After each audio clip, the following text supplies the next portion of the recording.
Convene Board of Supervisors meeting October 8th and move on to reports, starting with County Administrator's report. Candy? First off, we'll talk about a couple of VDOT meetings that were held recently. We had a meeting with VDOT on the Route 151 speed study results. Staff and Supervisor Reed met with VDOT staff on September 16th. The speed study data was reviewed, and it was noted that the drivers behind the recommendation of not reducing the speed limit to 45 miles per hour from Route 664 Beech Grove Road north to the county line were the 85th percentile speeds of around 60 miles per hour and the 10 mile per hour range of pace speeds that were 47 miles per hour to 58 miles per hour at the count locations. They noted that creating such a speed differential causes problems, and when speed limits are undershot, enforcement and driver training issues are created, especially when a low percentage were already going slower than the pace speeds. It was discussed that the future roundabouts planned for along the corridor would change the geometry of the roads, which in turn would create a naturally slower pace. And at this point, that might warrant speed reductions at that time. Traffic engineering indicated they would possibly consider going to a 50 mile per hour speed limit from Landway Lane going south. Mr. Reed was also at the meeting, and please speak up if I left anything out. Okay. We also talked about the Route 29 corridor with county staff and the Sheriff's Department, VDOT staff, and Virginia State Police to discuss the recent fatal crashes on the Route 29 corridor. And 6 hotspots were identified. I think I have these right. Woods Mill intersection of 29 and Route 6, Route 56 West and Route 29, Irish Road and Route 29, Eads Lane and Route 29, Buck Creek Lane and Rockfish River Road, Arrington Road and Route 29. It was determined that VDOT would conduct a study that would take about 60 to 90 days. But in the meantime, they would look at short-term solutions such as improvements to signage, pavement markings, and intersection-controlled warning systems. Long-term solutions that may arise from the study would be potential future smart scale or highway safety improvement program funding projects.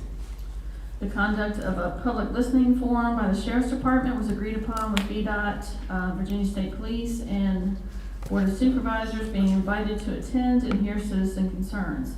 This forum will be held on November 7th from 6 to 8 p.m. at the high school, and advertisements on this should be posted soon. On the DSS building, our due diligence evaluation under the purchase agreement for the building site at 3710 Bart Plaza is in process. Settlement and closing will follow that upon favorable conclusion. As for the Region 2000 Solid Waste Authority, as reported last month, 2029 is the expected year for the regional landfill to reach capacity. The Solid Waste Authority is preparing to submit a 60-acre expansion proposal to Campbell County for consideration, which would provide for solid waste disposal through 2053. In conjunction with this proposal, Campbell County and Lynchburg City have adopted resolutions directing their staff to prepare and execute agreements to resolve the Region 2000 litigation. Nelson and Appomattox staff and attorneys are currently evaluating proposal of a similar resolution for our board's consideration in the near future. The Albemarle County Regional Jail is proposing an opioid use disorder program modification. Member jurisdiction executives met with ACRJ staff to discuss a pilot initiative that would move from providing multi-dose oral medication to inmates with opioid use disorder to providing them with a monthly injectable medication starting January 2025. This method is more beneficial for both ACRJ staff and the inmate, but substantially more costly per year. ACRJ is looking to fund this pilot program with either a combination of pro rata shares of opioid abatement authority funds from each locality, or preferably a Department of Criminal Justice Services grant opportunity. Our Nelson's pro rata share would be $21,045 if it went to that particular route of funding. And as noted, ACRJ staff are looking into the possibility of them applying for this DCJS grant that would cover these costs. Once the funding options are known, I can follow up with the board on more details of the proposal. It's currently just kind of in discussion stage right now. Hopefully they can check into the grant opportunity and fund the pilot program that way. I'm going to report a little bit on some county facility maintenance items. Our scheduled budgeted projects, such as the animal shelter roof, are underway. That roof replacement began yesterday and is in process, expected to be completed by the end of the week, so that's very exciting. The transfer station tipping floor, we are having architects investigate and develop bid specifications, the bid packages in process for replacement of the 2006 tipping floor. This will include an addition of a concrete approach apron at the entrance and repair of existing damage to the metal building wall paneling. Bidding is planned for January of 25 with the award of a contract in February and construction starting in early March to allow for optimal concrete curing.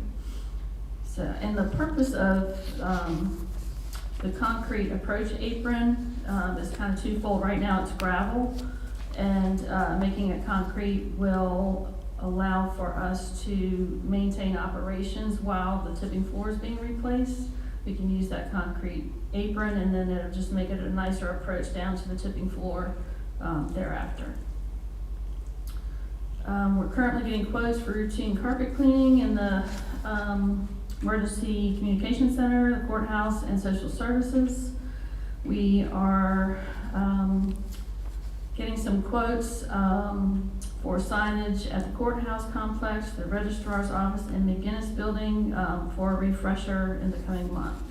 I mean, some of the signs have faded, and some of the county seals that are on them are very much faded, so we're looking to just kind of spruce those up and make them look new again, because those were original to the courthouse additions. We do have some upcoming identified unbudgeted facility needs that have come up. The door to the Commonwealth's Attorney's Office is in need of addressing fairly immediately for ADA accessibility and also security concerns. So we're seeking quotes to establish a new ADA accessible entry door to the Commonwealth Attorney's Office that also provides for visibility of those entering. The new main doorway would be within the brick archway and would be metal and glass, and the current solid entry door would be removed. The preference is also to tie in this doorway with the current badged and monitored door security system. Also, the animal shelter ceiling is in need of repair. We've had some ceiling panels at the animal shelter basically come out of the ceiling because they've been exposed to moisture from the leaky roof, which hopefully will not occur going forward with our new roof.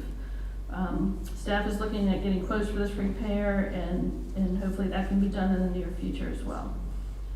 Also at the animal shelter, they have a drain and kennel repair that's needed. The drain that carries away animal waste from the kennels in the shelter is clogged and partially collapsed, I believe, and in need of repair. But in order to access this drain and do the work, the kennels need to be removed.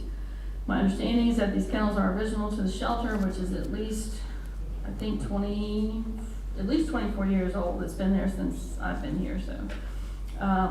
And so those are recommended to be replaced. This would also provide an opportunity to reconfigure the kennel arrangement to better suit the needs of the department, which Kevin is currently working on. The kennel floor will also need to be re-epoxied as part of this process, and Kevin and Jeff are working together on this and are in the process of obtaining quotes for this work. In follow-up to our Larkin water capacity report from CHA, recently inquired with Stevie Steele, who gave a presentation regarding the board's consensus to get a follow-up proposal and pricing for some next steps in evaluating the water supply at former Larkin property. Mr. Steele's working on that proposal for the board's consideration, which includes, I believe the board wanted to know more about the flow calculations from Dillard Creek and potential, I can't say this word, resistivity analysis plan, inclusive of drawdown testing for potential wells and water quality testing. Let's see, the Virginia Department of Housing and Community Development, DHCD, has approved our regional application for Virginia Affordability and Adoption Planning Grant Funds in the amount of $150,000. This money will be used to develop a regional broadband adoption and affordability plan for Nelson, Albemarle, Fluvanna, Greene, Louisa, and Charlottesville City. No local match was required for this, and the next step is a facilitated planning session with DHCD staff. We did provide the meals and lodging tax collection tracking update for September, and also included a new lodging establishments revenue by calendar year chart that I think is what you all were wanting to see. If not, take a look at it. If it needs to be tweaked, happy to do that. Staff is also gathering and sending storm damage estimates and reports of county property to VDEM, the Virginia Department of Emergency Management. This is in case reimbursement might be provided by the state.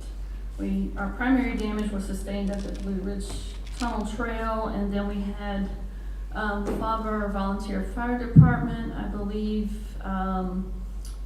had was it a tanker truck, or it might have been a brush truck that was damaged while out in the storm. So we're trying to see if that may be able to be the differential between what insurance might cover and the actual cost of repairing might be covered by the state. That's all I have. Do you all have any questions on anything reported on or other? Do we have any reports on the insurance for the truck, the Fauquier truck? Do we know anything about that yet? As far as what might be covered or not covered? Or has it been, has an adjuster come out and taken, where are they in that process? I don't know where they are in that process. I can find out and let you all know. Oh, yeah, that'd be good. Yeah.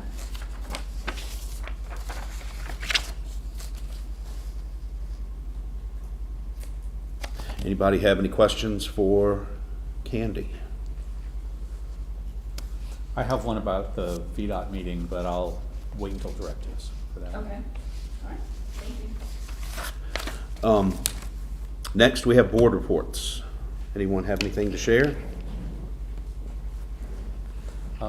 I've got a couple things.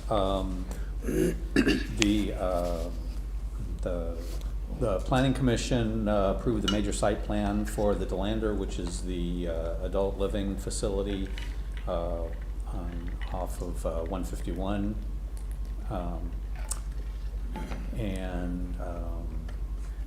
So that's rolling forward.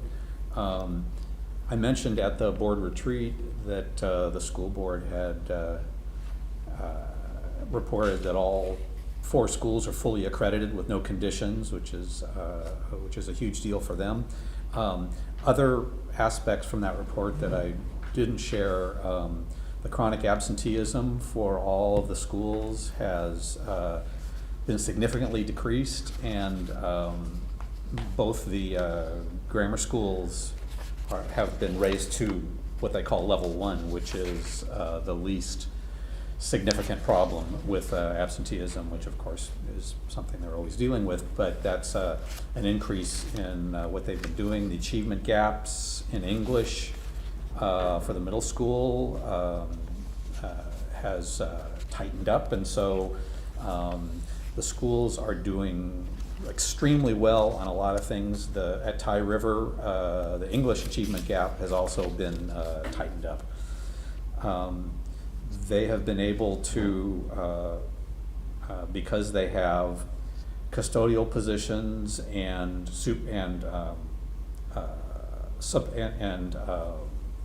teaching assistant positions that are unfilled, an assistant principal at the high school and one of the assistant principals from the grammar schools. Because those have not been funded, they were able to divert some of that money and give all the drivers and custodian people a 3% increase, and they were also able to deal with some of the inequities on the parities of salary levels based on how long teachers have been employed with the schools. So that's all really good news coming from the schools. TJPDC, the housing report we received today concerning Nelson was really, we did not have that at this, but TJPDC has a transportation initiative which they call PATH. It is a network of all of the transportation providers in the TJPDC area and how to get coverage, especially for those people with disabilities and medical trips. The problem that we have with transportation and TJPDC initiatives is the fact that so many people in the south part of the county go south for those things, and TJPDC and their transportation initiatives don't cover anything that goes south, only those things go north. And that's something that I've now been bringing up so much that I finally sat down with their planner, Lucinda Shannon, and they're gonna start looking at possible partnerships with the Central Virginia Planning District Commission to the south to see if there's a way that we might be able to partner with them to deal with the south part of the county's transportation problems, which I know are significant. I just happen to be in the position to be able to kind of push this stuff through, although to say anything has really happened on it would kind of not be exactly correct. But at least people are aware of that problem now. That's going forward, and the fact that they are rebranding all the transportation stuff as PATH, which includes Jaunt, but includes other possible transportation servers as well, is really good, because now people have always looked at Jaunt as the be-all end-all, which it may be at this point, but there are other transportation, informational, and service possibilities available, which might also include vouchers. So I'll keep you posted on that. Right now, nothing really specific, but I'm trying to keep this moving in such a way that if we can just keep it moving, maybe we'll bear some fruit on it. And finally, I went to the Habitat for Humanity groundbreaking and the ribbon cutting for the house just south of Tye River Road.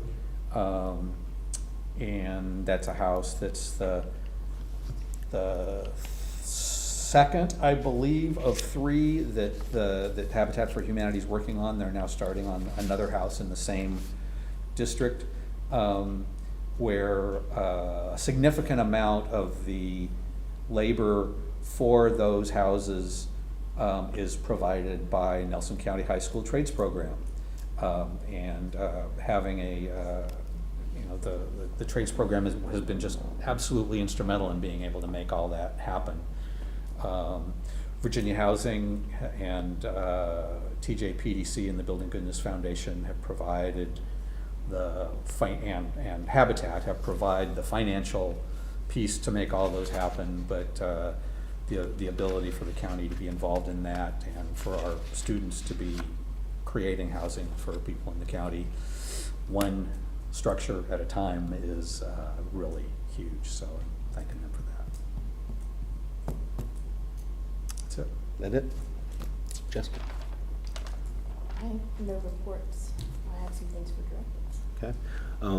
And you all, we've had our DSS report. I think we've had enough of that today, and EMS Council did not meet due to storms and concerns for the weather. So let's see. Appointments we're going to delay until the evening session. Do we have any correspondence? Anybody have anything to share? If not, we will move on to directives. I was hoping that we could draw something up about changing the speed limit in the town of Gladstone. They will want to 15 miles an hour, as slow as possible. So I didn't know what avenue we need to go with that, how we start that process, but it sounded like, well, what is the process? I guess. So in order to change the speed limit, we'd have to have an ordinance to do so. You can go to 15 miles per hour or 20, down from 25. So I think the process would be, if the board wanted to proceed with that, you would authorize staff to develop that ordinance, and we could bring it back for your review and authorization for public hearing. That would be the next step, and then there would be multiple steps after that with VDOT in order to get it in place. Is VDOT available for input on the proposal, and, you know, are they involved in the process?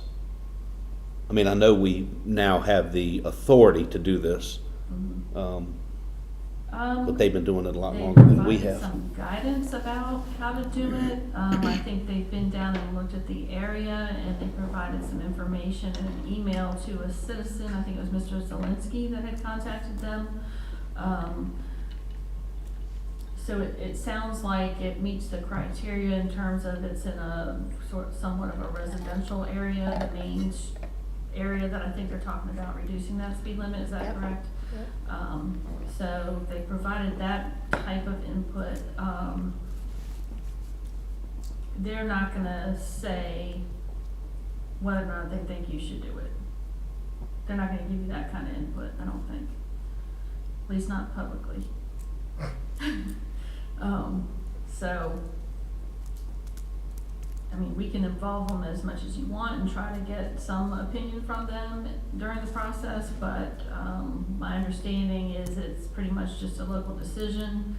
We have to then, erect and maintain the reduced speed limit signage, that kind of thing, and then we have to notify them of when, I think there's a 30-day notification period to VDOT about the change, and lots of, some other hoops that we have to jump through. And when we provide that notification, we have to give them the beginning, ending termini of the route, and several other things for their consideration.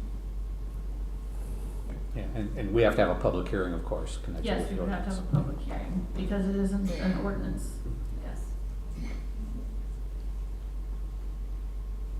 Well, how about this? Can you present to us the path publicly and possibly write something up, and we can have questions on how this goes, and we'll firm up the details on the exact place they want. It's my personal opinion that traffic calming would be better than changing speed limit, but this is what the people want, so. Is there, I mean, this could be a loaded question, I guess, is there much speed enforcement in that area? Correct, there's not any. This is a common cut through from where you put in for the James and where you park to get out, and so people are jetting through. I have a lead foot. You can achieve over 25 miles an hour in that short little stretch. I did it. So, but it doesn't matter. I think traffic calming would be better, but I don't know that path either. You know, putting up a speed bumper. And what authority do we have, and who Right. does that and all that? And so Yeah. it would be lovely if you did a little research. Because if for there's us. no speed enforcement, it doesn't matter if speed limit's 55 or Right, 15. it just makes you more mad. Yeah. Fine. Okay, so. Does a speed bump require public, you know, it'd just be interesting the path, to know the path a little more clearly. So you want to of adopting an ordinance that would reduce the speed limit? Yep, As well as any other traffic calming measures that VDOT could put in place? correct, Okay, Yeah, thank you. yes. because those are very different things, since VDOT is actually not involved in the ordinance part of it. Yeah.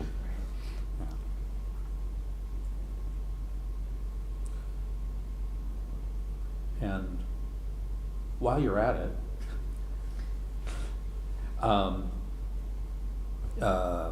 from the meeting that we had on the 151 speed study,